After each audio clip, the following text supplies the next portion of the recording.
Hey, Jason, CV Customs. We're about to put the engine back inside of our 46 KB, the truck we're calling Super Service. Just wanted to show you guys what we got done in the meantime. We replaced all the brake hoses, so it's all brand new. Got them on both sides. We put a new master cylinder. We bled the brakes. So we now have brakes. Oh, that's the clutch, sorry. That's all the travel we got. Now, obviously the clutch isn't bled yet, but we built our bracket. It's only tacked in right now because we're gonna make sure when we put the engine in that it clears. We'll unbolt it, we'll weld it all up, put some gussets and bolt it back down. As long as it fits. Make sure we don't have to trim anything. The other thing we got going on back here is we connected our old brake line to our new rear end. Now what's going on over here is we just don't have the clamp on yet. We're just kind of in a hurry to get the engine off the floor. So you can, okay, sorry about that. Camera cut off.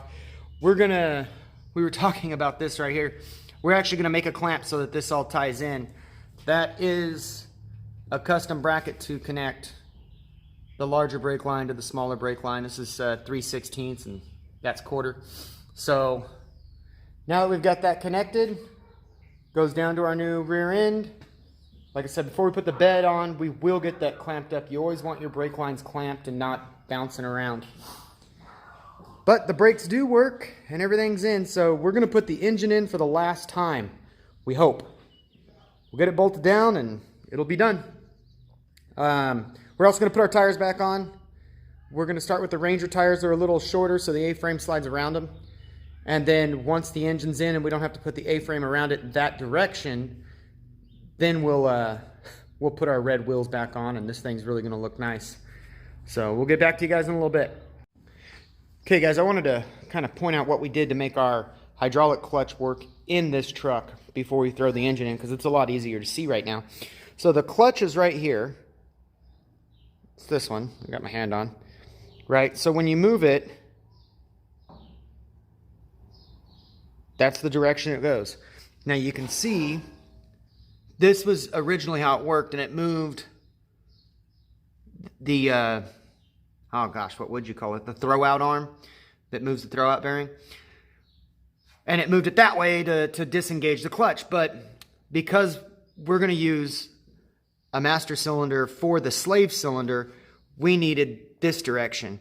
So we just welded a plate on, we brought it down, and then we built the bracket to put this slave cylinder on. Now this is a slave cylinder out of a 64 IH. So I thought it'd be cool to keep kind of some international parts on it. So that's what we did. We're using a hydraulic clutch from a 64.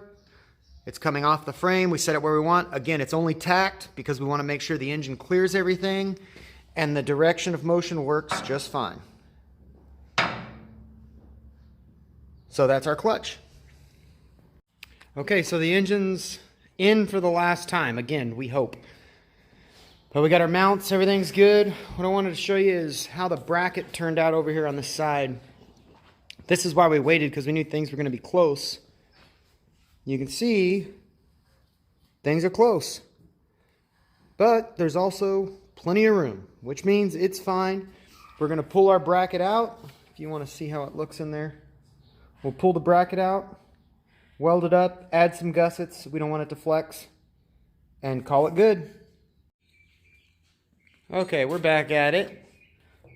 We have the clutch bracket, well, master cylinder bracket finished. All the welds are finished. It's all bolted in. And now, when we move the pedal, master cylinder works fine. So we'll tie it from the back side. It comes in down over here. It'll go under the transmission. It'll come around.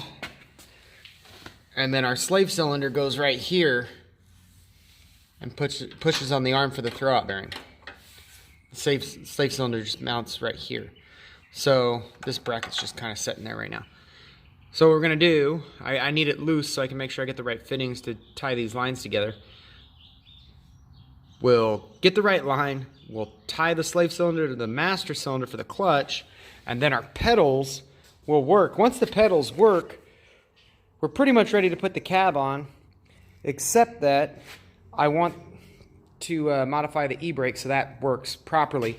So you can see these two big bosses right here. They're obviously unused. We can drill and tap. I'm thinking that they were for some kind of hand e-brake back in the day, and then, you know, they stopped using them.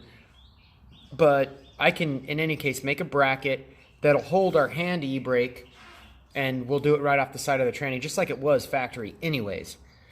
So that'll be how we mount our handbrake, and we'll get to that once we're ready. But that's the plan, and then once that's done, we're ready to set a cab on this thing. Okay, we're wrapping up the clutch.